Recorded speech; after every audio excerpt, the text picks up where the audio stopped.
घड़ी में 9 बजने वाले हैं। वक्त हो गया है आपके favourite morning prime time show 9 बज गए का। आपके साथ हूं मैं नेहा बात। हम किसान आंदोलन की बात करेंगे, जिसके 12वें दिन बाद किसान उन 3 कानूनों की वापसी पर अड़े हैं, जिसे लेकर सरकार से कई दौर की बातचीत हो चुकी है। किसानों के कल के भारत बंद को तमाम विपक्षी दलों का साथ मिल रहा है। 8 दिसंबर को भारत बंद बुलाया गया है और 9 दिसंबर में छठे दौर की वार्ता की जाएगी। उधर दिल्ली सीमा पर किसान और जवान दोनों आमने सामने। तो अपडेट इस पूरे मामले पर आपको दे देते हैं। कृषि कानून पर किसानों के आंदोलन का आज 12वां दिन है। कल भारत बंद का ऐलान किया गया है। कृषि कानून के खिलाफ किसानों ने ये बंद बुलाया है। देशव्यापी ये बंद कहा जा रहा है, लेकिन कांग्रेस समेत 11 पार्टियों ने बंद का समर्थन किया है। आपको बता दें, किसान आंदोलन के चलते कई ऐसे रूट्स हैं जिन पर लोग परेशानी का सामना कर रहे हैं। आज मंत्रियों के साथ दरअसल सिंघू बॉर्डर केजरीवाल जा रहे हैं, वहां पर किसानों से वार्ता करेंगे। लेकिन इस बीच पिछले 12 दिन की तस्वीरें आपके सामने हैं, 26 नवंबर से लेकर 7 दिसंबर तक की, कि कैसे किसान अपनी मांगों को लेकर अड़े हुए हैं। अलग अलग बॉर्डर्स पर ये किसान मौजूद हैं और लगातार इनकी मांग की जा रही है कि इस कृषि विरोधी बिल को वापस लिया जाए। तो किसान आंदोलन का 12वां दिन और अब तक गतिरोध जारी है। बात अब भी नहीं बनी है। अब किसानों ने कल भारत बंद का आह्वान किया है, जिसके समर्थन में तमाम विपक्षी दल कूद पड़े हैं। 8 को भारत बंद और 9 को फिर सरकार से वार्ता। 8 तारीख के आंदोलन में बंद में शामिल होकर इसका सरकार को दस दें कि ये लोग अब आपके बस में नहीं है। किसान आंदोलन का एक और नया दिन। इतने साल हो गए मोदी की मन की बात हम सुन रहे हैं, किसानों की मन की बात सुने। लेकिन दिल्ली की सीमाओं पर तस्वीर वैसी ही है।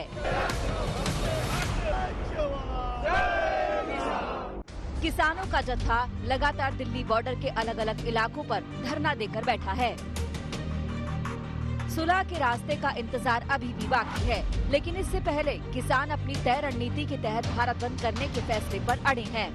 हमारा मतलब है कि ये कानून पूरे रद्द होने चाहिए और हम करवा के रहें। कितना भी टाइम लगी जाए, कितना भी मर्जी करे, कुछ करे, सरकार कानून वापस करा के जाएंगे।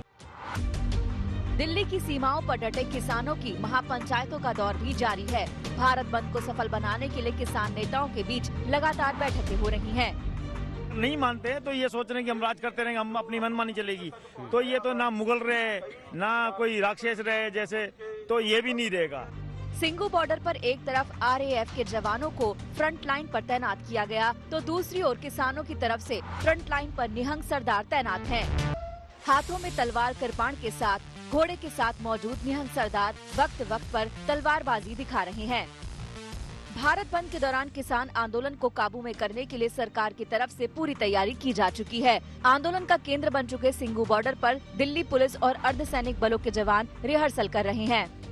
जो सिंघू बॉर्डर है वहां पर फ्रंट लाइन ड्यूटी पर RAF के जवान हैं, उनके पीछे दिल्ली पुलिस के जवान हैं और यहाँ पर बाकायदा ड्रिल की जा रही है कि अगर एक्शन देता है सुप्रीम कमांडर तो उसके बाद किस तरह से एक्शन लेना है। अब ये तैयारी हो रही है। देखिए, 5वें दौर की जो बातचीत है सरकार और किसानों के लीडरों के बीच, वो तो सफल नहीं रही, लेकिन बड़ी बात यह है कि बातचीत टूटी नहीं है।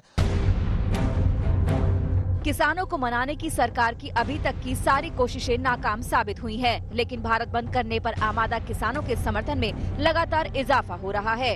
कल बॉक्सिंग रिंग के चैंपियन विजेंद्र सिंह किसान आंदोलन के रिंग में भी उतरे और किसानों के समर्थन में राजीव गांधी खेल रत्न अवार्ड लौटाने की चेतावनी तक दे डाली। मैंने स्पोर्ट्स में सबसे बड़ा अवार्ड राजीव गांधी खेल अवार्ड जीता है और भैया, तो अगर सरकार ये कानून को वापस नहीं लेती तो मैं सरकार को अपना जो सबसे बड़ा स्पोर्ट्स का सम्मान है मैं वापस करने की गुजारिश करता हूँ। कुल मिलाकर ऐसा लगता है कि 3 नए कृषि कानूनों पर किसानों के विरोध से सरकार चौतरफा गिर चुकी है, बिल्कुल वैसे ही जैसे किसानों ने दिल्ली को चारों तरफ से घेरा हुआ है। दिल्ली से सुशांत मेहरा, आशुतोष मिश्रा और अरविंद ओझा के साथ आज तक ब्यूरो। हमारे 3 संवाददाता इस वक्त तमाम जानकारी के साथ हमारे साथ जुड़ गए हैं। हिमांशु मिश्रा हमारे साथ हैं, सिंघू बॉर्डर से हमारे साथ अशोक सिंघल जुड़ गए हैं, वहीं गाजीपुर बॉर्डर से कुमार कुणाल है। सबसे पहले अशोक, आपका रुख करते हुए, एक रिपोर्ट के जरिए हमने देखा कि किस तरह से RAF की बटालियन की वहां पर पूरी तैनाती की गई है, क्योंकि अगर अगले दौर की वार्ता भी फेल होती है तो किस तरीके से उन्हें एक्शन लेना है, इस तरह के तमाम दिशा निर्देश दे दिए गए हैं। देखिए, सबसे बड़ी बात है किसान अभी भी मोर्चे पे डटा हुआ है। किसान नेताओं का, किसान आंदोलनकारियों का साफ तौर से कहना है कि हम जब तक तीनों कानून और एमएसपी का गारंटी कानून नहीं बनता तब तक हम डटेंगे नहीं, चाहे कुछ भी हो जाए। और आप देख सकते हैं कि पूरा सिंगू बॉर्डर पर किसान आज भी पूरी उसी जोश खरोश से है और कल भारत बंद भी है। हमारे साथ वाइस प्रेसिडेंट है पंजाब के किसान और मजदूर जो संघर्ष समिति है उसके जसवीर जी, क्या आपकी रणनीति? कल भारत बंद भी है और आप लोग किसान सरकार के साथ 9 तारीख को बातचीत भी है, कैसे आगे बढ़ेगा मामला? देखो, जो आंदोलन चल रहा है उसमें कल को 8 तारीख को पूरे भारत में बंद है। उस बंद का पूरा देश समर्थन कर रहा है। जितने किसान हैं सभी स्टेटों के, जितने ट्रांसपोर्टर हैं, जितना व्यापारी है, जितना दुकानदार है, सभी इस भारत बंद का समर्थन कर रहे हैं। वो और भारत बंद हमारा बिल्कुल शांतिपूर्वक है, बिल्कुल शांतिपूर्वक है। इसमें हम भारत बंद में जो पूरे भारत में प्रोटेस्ट चलेगा उसमें जो सड़कें भी रुकेंगी, जहाँ हो रेलें भी रुकेगी, तो उसमें हम उन जो जरूरी सेवाएं हैं उनको छूट दे रखा है। जैसे एम्बुलेंस है, डेड बॉडी है, कोई एयरपोर्ट में जाने वाला है, कोई मतलब और किसी जरूरी काम वाला है, उसको हमने खोल दे रखा है। तो इस बंद को हम पूरा सफल बनाएंगे और सफल बनाकर इसका पूरी दुनिया में एक मैसेज देना चाहते हैं। यूएनओ तक इसका मैसेज देना चाहते हैं कि भारत में जो किसान है, अन्नदाता है, उसका जो कारपोरेट लोग हैं, कारपोरेट घराने हैं, हमारे देश का जो प्रबंध है, राज्य सरकारें हैं देश की, वो हमारे देश को बेचने जा रही है। उनको पूरा हमारा पहले रेलवे भी बेच दिया, एयरपोर्ट भी बेच दिया, जो सारा निजीकरण की नीतियां वो लेकर आए हैं। अभी जो देश की किसानी है वो तो पहले ही 2006 में बिहार, यूपी, राजस्थान में, गुजरात में एपीएमसी को खत्म करके। हिमांशु हमारे संवाददाता भी तमाम जानकारी के साथ हमारे साथ जुड़े हुए हैं। हिमांशु, क्योंकि अब विपक्षी दलों का समर्थन भी इन किसानों को हासिल हो रहा है, आज केजरीवाल भी वार्ता करने के लिए पहुंच रहे हैं, ऐसे में बल मिल रहा होगा किसानों को। किस तरीके से वहां पर आज बातचीत की तैयारी है या फिर किस तरीके से आगे किसान अपनी मांगों को रखेंगे, इसके बारे में क्या जानकारी मिल रही है?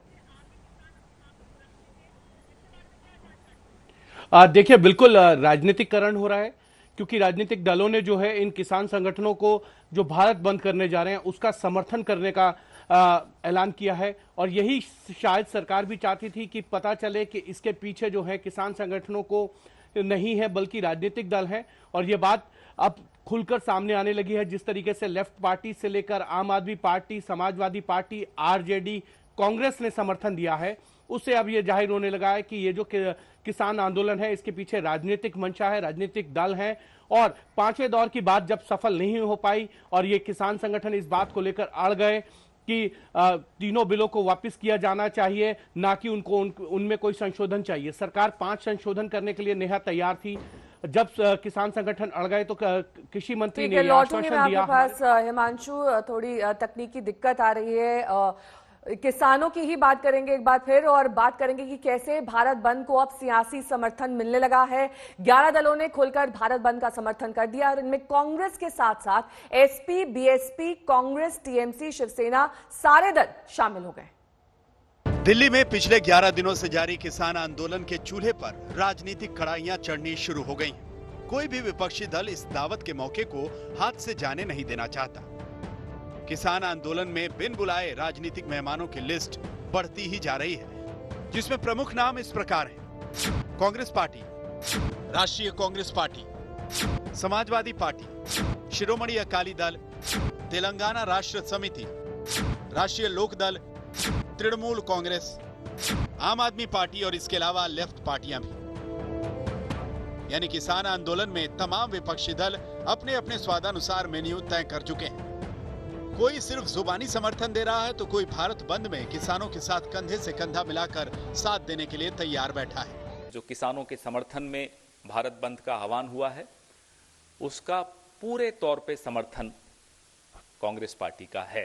3 दिन धरे कोई कृषक आंदोलन समर्थन निश्चित रूप से आम आदमी पार्टी भी भारत बंद का समर्थन करेगी। PI and other left parties have come out with a joint statement giving full support.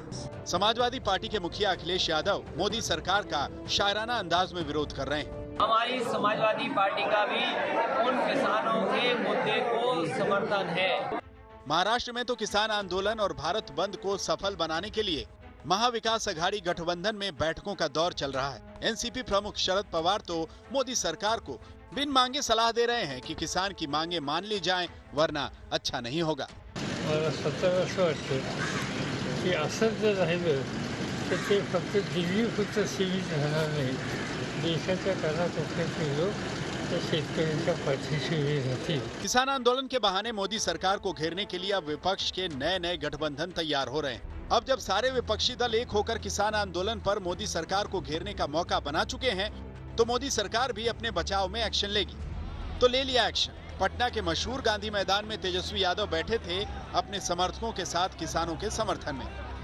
पहले उन्हें वहां से हटाने की कोशिशें हुई, नहीं माने तो हो गई एफआईआर तेजस्वी एंड कंपनी पर। पूरे 19 आरजेडी नेताओं के खिलाफ महामारी कानून के तहत 8 दिसंबर को भारत बंद के लिए आंदोलनकारी किसान इतनी तैयारी करके नहीं आए होंगे जितनी तैयारी राजनीतिक दलों ने कर ली है। हर विपक्षी दल भारत बंद में अपना योगदान देने के लिए कमर कसकर बैठा है, लेकिन किसान तो कह चुके हैं कि ये उनके और सरकार के बीच की बात है। राजनीतिक दल कृपया उचित दूरी बनाकर रखें, लेकिन विपक्षी दल मान नहीं रहे। बताइए, सरकार भी कब तक चुप बैठे? निश्चित रूप से इसके ऊपर हमारे देश के किसानों को किसी प्रकार का किसी के झांसे में आने की जरूरत नहीं होती। मैं नहीं समझता कि किसी के बहकाव में आने की जरूरत है। वैसे सरकार हो या विपक्ष, हर कोई किसानों के भविष्य की चिंता में घुला जा रहा है। सरकार कह रही है कि कृषि बिल क्रांतिकारी है, लेकिन इस क्रांतिकारी बिल पर किसानों की भ्रांतियां दूर नहीं कर पा रही और ऊपर से विपक्षी दल अपनी राजनीति चमका रहे हैं। आज तक भी और ज्यादा जानकारी के साथ गाजीपुर बॉर्डर से हमारे संवाददाता कुमार कुणाल इस वक्त जुड़ गए हैं। कुमार कुणाल, एक तरफ महामारी एक्ट लगा दिया गया है, दूसरी तरफ नोएडा और आसपास के इलाकों में धारा 144 लागू है, फिर भी किसान टस से मस नहीं हो रहे। आगे अब किस तरीके से किसान इस आंदोलन को बढ़ाएंगे? बातचीत का दौर भी जारी रहने वाला है 2 दिन बाद, लेकिन आज वहां क्या ताजा तस्वीर है? देखिए, तस्वीर वही है। किसान बिल्कुल अपने आंदोलन पर डटे हुए हैं। उनका यही कहना है कि जब तक सरकार तीनों बिलों को वापस नहीं लेती तब तक उनका आंदोलन जारी रहेगा। तमाम किसान नेता हमारे साथ इस समय इकट्ठा है। आप लोगों का गाजीपुर बॉर्डर पर भी, सिंगू बॉर्डर पर भी लगातार प्रदर्शन चल रहा है, कल भी बंद है, क्या योजना है? अब ऑल इंडिया से जो भी इसके मुद्दे पे 8 तारीख के मुद्दे पे बंद रहेगा। सब किसान संगठन, सब trade unions, truck unions, taxi unions और व्यापार मंडल पूरे उत्तराखंड का, यूपी का, उन्होंने कॉल कर दिया, सब बंद रहेगा। यहाँ गाजीपुर बॉर्डर पे भी आज क्या आप लोगों की योजना है? किस तरीके से लगातार बातचीत भी एक तरफ सरकार से चल रही है, दूसरी तरफ अब क्या योजना है? आज कैसे रहेगा, क्योंकि बंद कल है? वो तो कल बंदा, हम उसी बात पे, मुद्दे पे रहेंगे। वो हम उसके गवर्नमेंट के ऊपर तो हम एतबार कर ही नहीं रहे। वो तो 4-5 मिनट में हो गई है। जैसे आज क्या, आज आप लोग पंचायत करेंगे, क्या करेंगे, किस तरीके से? भी आदेश आएगा ऊपर, किसान जो किसान नेता है वह उसी पर ही चलेंगे। तो कुल मिलाकर के यहाँ पर भी स्थिति यही है कि आंदोलन जारी रहेगा, बंद तो कल है ही, आज यहाँ पर भी बात विचार होगा। तमाम जो यूनियन है जो यहाँ लौटूंगी मैं आपके पास। कुमार कुणाल हमारे संवाददाता जानकारी दे रहे हैं गाजीपुर बॉर्डर से। लेकिन पंजाब हरियाणा के किसानों की जंग को दूसरे राज्यों के किसानों का साथ मिलने लगा है। कलाकार अवार्ड वापसी कर रहे हैं तो कारोबारी अपने तरीके से आंदोलन को धार दे रहे हैं।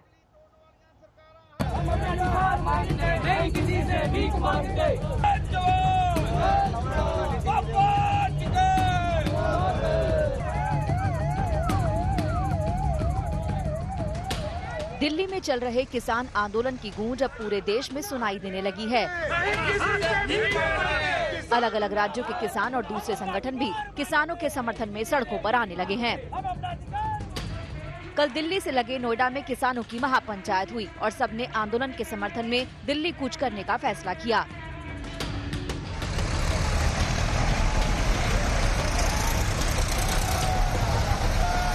उत्तर प्रदेश के दूसरे इलाकों से भी कृषि कानून के विरोध में किसान संगठन सड़कों पर उतर आए हैं।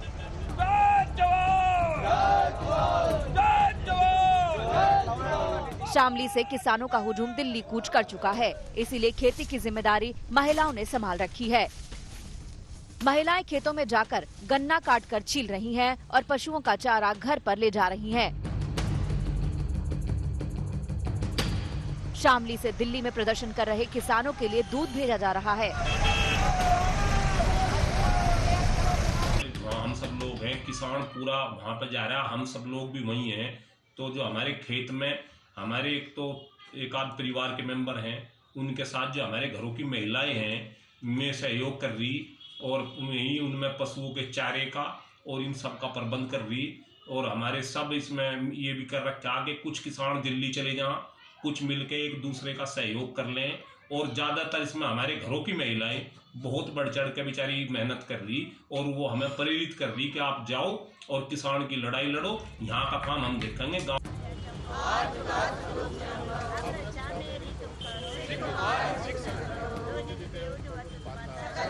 कानपुर में किसान बिल के समर्थन में सर्वधर्म सभा का आयोजन किया गया।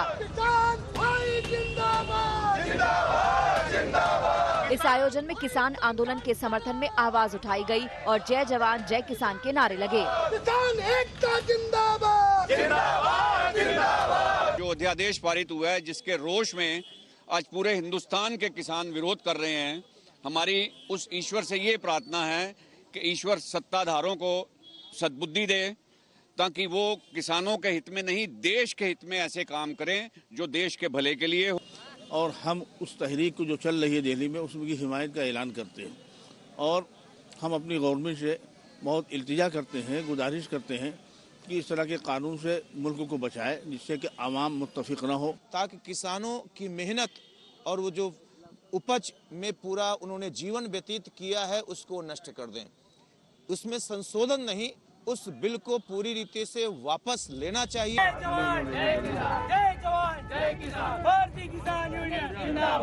दिल्ली में चल रहे किसान आंदोलन को समर्थन देने के लिए भारतीय किसान यूनियन ने आज भोपाल में अनोखा प्रदर्शन किया। भारतीय किसान यूनियन के बैनर तले किसानों के जत्थे ने भोपाल के बोर्ड ऑफिस चौराहे पर सड़क पर घुटने के बल चलकर अपना विरोध जताया। विरोध प्रदर्शन को देखते हुए पुलिस ने किसानों को मनाने की भी कोशिश की, लेकिन किसान नहीं माने।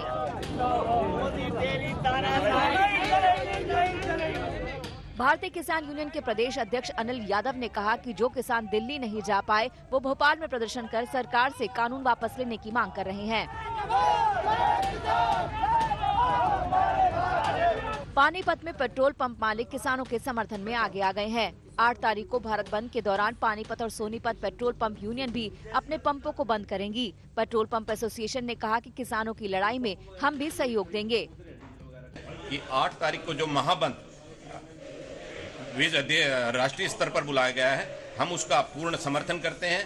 8 दिसंबर 2020 को हरियाणा प्रदेश के सभी पेट्रोल पंप किसान आंदोलन के समर्थन में, किसान संगठनों के समर्थन में पूर्ण रूप से बंद रहेंगे। विरोध प्रदर्शन के साथ दिल्ली में बैठे किसानों के लिए देश भर से मदद पहुंचाई जा रही है।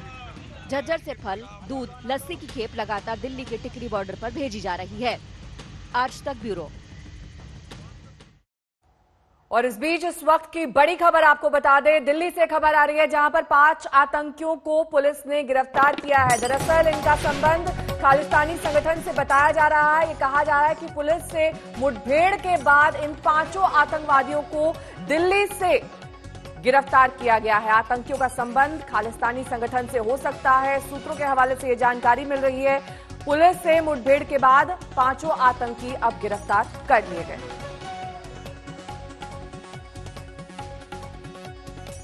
मुद्दा किसानों का है। आंदोलनकारी किसान हैं, सर्द मौसम में खुले आसमान के नीचे डटे हुए हैं, लेकिन किसान आंदोलन की आड़ में हो रही सियासत से पूरा माहौल गर्म हो चुका है। किसान के हित का इतना बिल है, लेकिन इसके बावजूद इसके अंदर कांग्रेस की सरकार और जो विपक्ष है वो इनको भड़काने का काम कर रहे हैं। और आज देश के किसान हैं वो नरेंद्र मोदी जी की इन योजनाओं के ऊपर सहमत है, लेकिन कुछ राजनीतिक लोग इसके अंदर आग में घी झोंकने का काम कर रहे हैं। आखिर क्यों जल्दबाजी में संसदीय परंपराओं की धज्जियां उड़ाते हुए इन तीनों बिलों को पारित किया जाता है, विपक्ष को निलंबित कर दिया जाता है ताकि कोई ऑपोजिशन दिखे ही नहीं और चुपचाप से बिल पास हो जाए, कानून बन जाए। आखिर क्या कारण है कि जिन किसानों के तथाकथित लाभ के लिए आप सामने ये दिखाते हो पूरे विश्व को कि इनका लाभ होने वाला है और ऐसे कानून पारित कर जाते हो, उन कानूनों को बनाने की प्रक्रिया में उन्हीं किसानों की सलाह नहीं ली जाती। तो ये स्थिति इन कारणों से बनी है। इस स्थिति का ये छोटा सा इतिहास है जो आपने सबने देखा पिछले जून से लेकर, इस जून से लेकर और अब तक। आज जो स्थिति हम देख रहे हैं उसके पीछे सरकार का एक षड्यंत्रकारी रवैया रहा है। कनाडा के ही चीफ ने किसानों का समर्थन क्यों किया? क्योंकि कनाडा में सबसे ज़्यादा खालिस्तान समर्थक लोगों को कनाडा ने समर्थन दे रखा है। इसका मतलब है कि इस आंदोलन के सूत्र किनके हाथ में है, ये एक सर्च का विषय है। और बाकी देशों में, दुनिया के किसी देश ने कभी भी, हमने या किसी भी देश में अगर आंतरिक रूप से कोई आंदोलन होता है तो कोई देश उस आंदोलन को समर्थन थोड़ी करता है। पर कनाडा का समर्थन करना मैं समझता हूँ कि अलार्मिंग है और ये देश की जनता को समझना चाहिए कि आंदोलन कौन कर रहा है, इसके सूत्र किसके पास है, कौन नेता है। आंदोलन हमारा नहीं है, हमारे भी आंदोलन है, किसानों से ही संबंधित आंदोलन है, वो अपनी जगह है। ये किसानों ने स्वयं एक आंदोलन किया है, हम उससे सहमत हैं, उसको हम समर्थन दे रहे हैं। और जब वो पूरे विश्वव्यापी या देशव्यापी एक आंदोलन बन जाएगा तो उसमें देश में हम भी हैं, सब लोग हैं, आप लोग भी हैं, मीडिया के लोग भी हैं, सभी उसमें कहीं ना कहीं अपना योगदान देंगे। इस वक्त की बड़ी खबर के साथ शुरुआत करेंगे। दरअसल दिल्ली पुलिस ने 5 आतंकियों को गिरफ्तार किया है। लंबे ऑपरेशन के बाद इन्हें धर लिया गया है। इनमें खालिस्तानी संगठन से जुड़े आतंकी भी शामिल बताए जा रहे हैं। आतंकी ज्यादातर कश्मीर के रहने वाले हैं, इस तरह की जानकारी भी सामने आ रही है। लेकिन लंबी मुठभेड़ ये चली जिसके बाद 5 आतंकियों को गिरफ्तार पुलिस ने कर लिया है। और इस बीच खबर ये भी कि इनके पास से बड़ी संख्या में हथियार भी बरामद किए गए हैं। शकरपुर इलाके से इन आतंकियों की गिरफ्तारी और इन आतंकियों के बारे में जो जानकारी मिल रही है उसके मुताबिक ज्यादातर कश्मीर के रहने वाले आतंकी हैं। अरविंद ओझा हमारे संवाददाता तमाम जानकारी के साथ हमारे साथ जुड़ गए हैं। अरविंद, क्या अपडेट, क्या जानकारी मिल रही है? जी देखिए, ये जो 5 टेररिस्ट हैं इनको दिल्ली के शकरपुर इलाके में इंटरसेप्ट किया स्पेशल सेल की टीम ने। तकरीबन 1 महीने से जो स्पेशल सेल की टीम है वो इस ऑर्गेनाइजेशन पर काम कर रही थी, जिसके बाद चेस करने के बाद जब आतंकियों ने फायरिंग की है तो स्पेशल सेल की तरफ से फायरिंग हुई है, जिसके बाद कुल 5 आतंकी हैं वो गिरफ्तार किए गए हैं, जिसमें 2 पंजाब के रहने वाले हैं जबकि 3 कश्मीर के रहने वाले हैं। और जो शकरपुर एरिया है वहां पर ये इनकाउंटर हुआ है। ऐसा जो स्पेशल सेल के सूत्र बता रहे हैं कि ये मामला नार्को टेररिज्म से भी जुड़ा हुआ है, लेकिन दिल्ली में यह किसी बड़ी वारदात को अंजाम देने के लिए आए थे। इनके पास से सोफिस्टिकेटेड वेपन्स और कुछ इंक्रिमिनेटेड मटेरियल्स वो रिकवर कहाँ हुए के हैं। रहने वाले हैं, इसके बारे में कोई जानकारी अरविंद? जी देखिए, 2 इसमें पंजाब के रहने वाले हैं और जबकि जो 3 हैं वो कश्मीर के रहने वाले हैं। कुछ इसमें खालिस्तानी रेडिकल है, वो जो है वो पंजाब के रहने वाले हैं, जबकि 2 वो कश्मीर के रहने वाले हैं। बड़ी वारदात को अंजाम देने की फिराक से जो हमें जानकारी मिली है उसके मुताबिक काफी वक्त से स्पेशल सेल की टीम को जब इनपुट मिला था तो इन पर काम चल रहा था और लगातार इन पर नजर रखी जा रही थी। इनके पास जब वेपन्स आया है उसके बाद इनको चेस किया गया है, क्योंकि वेपन्स आने का मतलब कि किसी बड़ी वारदात को अंजाम देना था दिल्ली में, जिसके बाद इनको स्पेशल सेल की टीम ने इंटरसेप्ट किया है। और जब शकरपुर में इनको इंटरसेप्ट किया गया उसके बाद आपको बताऊं कि फायरिंग हुई, उस तरफ से फायरिंग हुई, जिसके बाद स्पेशल सेल की टीम ने फायरिंग की है, जिसमें ये जो 5 आतंकी हैं इनको गिरफ्तार किया गया है। स्पेशल सेल की टीम इनको लोधी कॉलोनी इलाके में लेकर गई है जहां स्पेशल सेल का दफ्तर है और वहां पर अब इनसे पूछताछ हो रही है। कुछ देर बाद बहुत शुक्रिया। ब्रिटेन में वैक्सीन आ चुकी है। कोरोना की मार से करा रही दुनिया के लिए इससे बड़ी राहत की खबर और कोई नहीं हो सकती। ब्रिटेन के अस्पतालों ने फाइजर वैक्सीन की सप्लाई शुरू कर दी है। पहली खेप दक्षिण लंदन के एक अस्पताल में पहुंच चुकी है। पहले दौर में करीब 8 लाख लोगों को वैक्सीन की डोज दी जाएगी। ब्रिटेन की सरकार ने अब बड़े पैमाने पर वैक्सीन लगाने की तैयारियां शुरू कर दी। It's just incredible, actually. Obviously, I can't hold them in my hands because they're -70 degrees. But to know that they are here and we are amongst the first in the country to actually receive the vaccine and therefore the first in the world is just amazing. I'm so proud.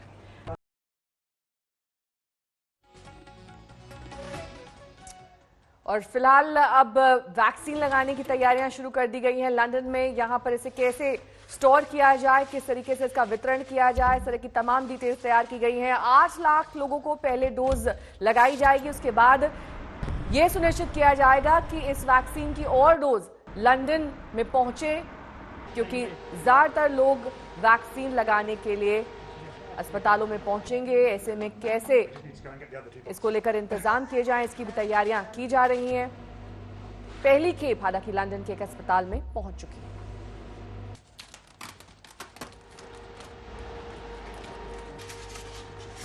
अगले साल पश्चिम बंगाल में चुनाव होना है। ममता बनर्जी के खिलाफ BJP ने बंगाल में पूरी ताकत झोंक दी है। बीजेपी का आरोप है कि ममता बनर्जी ताकत के बल पर प्रदेश में लोकतंत्र का गला घोट रही हैं।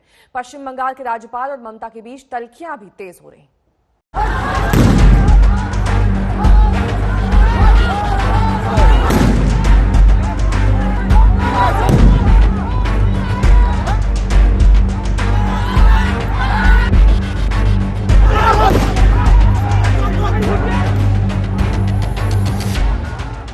बंगाल की धरती खून से लाल हो रही है। देसी बमों के धमाके से इलाके गूंज रहे हैं।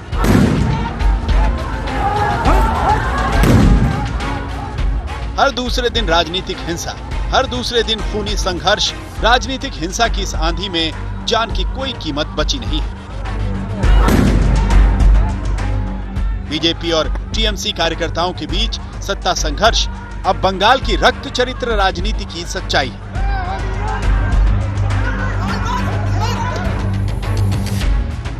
5 दिसंबर को आसनसोल में बीजेपी और टीएमसी कार्यकर्ता आपस में भिड़ गए।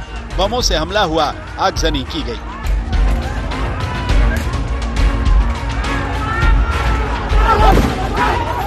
पांच दिसंबर को ही कूच बिहार में बीजेपी की रैली में बमों से हमला किया गया।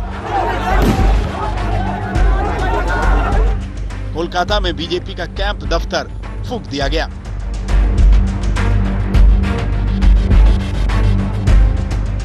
दिसंबर को नॉर्थ 24 परगना में बीजेपी टीएमसी कार्यकर्ता उलझ गए। बीजेपी का एक कार्यकर्ता जख्मी हो गया। 1 दिसंबर को पूर्वी मिदनापुर में वक्त पर पुलिस नहीं पहुंचती तो टीएमसी और बीजेपी कार्यकर्ता आपस में बुरी तरह उलझ जाते। यह हिंसा बंगाल के सत्ता संघर्ष का सबूत है। ममता ने बीजेपी पर चुनावी फायदे के लिए माहौल खराब करने का आरोप लगाया तो बीजेपी ने टीएमसी की पकड़ कमजोर होने की बौखलाहट। पश्चिम बंगाल की सरकार भ्रष्ट सरकार है, हिंसा की राजनीति करने वाली सरकार है, माफियाओं को संरक्षण देने वाली सरकार है। भाइकों की भूमिका इस प्रदेश के अंदर गोल्ड माफियाओं को संरक्षण देना, सैंड माफियाओं को संरक्षण देना, गोल्ड माफियाओं को संरक्षण देना, सिंडिकेट राज चलाना और हिंसा की राजनीति करना, ये ममता सरकार की पहचान होगी और इन सब गलत कामों को संरक्षण देते हैं भाई को। इस संघर्ष के बीच बीजेपी नेता मुकुल रॉय पर टीएमसी विधायक की हत्या के मामले में चार्जशीट दायर की गई। सीआईडी ने आरोप पत्र में उन्हें साजिशकर्ता बताया है। इस चार्जशीट में बीजेपी नेता मुकुल रॉय और बीजेपी सांसद जगन्नाथ सरकार समेत 5 लोगों को आरोपी बनाया गया है। मुकुल रॉय आरोपों से इनकार कर रहे हैं। देखिए, ये ममता हम बोला है, हम चैलेंज किया है। ममता तू होम मिनिस्टर है, वो आदमी का सामने खड़ा होके बोलो जे being a home minister I believe जे Mamata Mukul is involved with this type of activities. Let him say.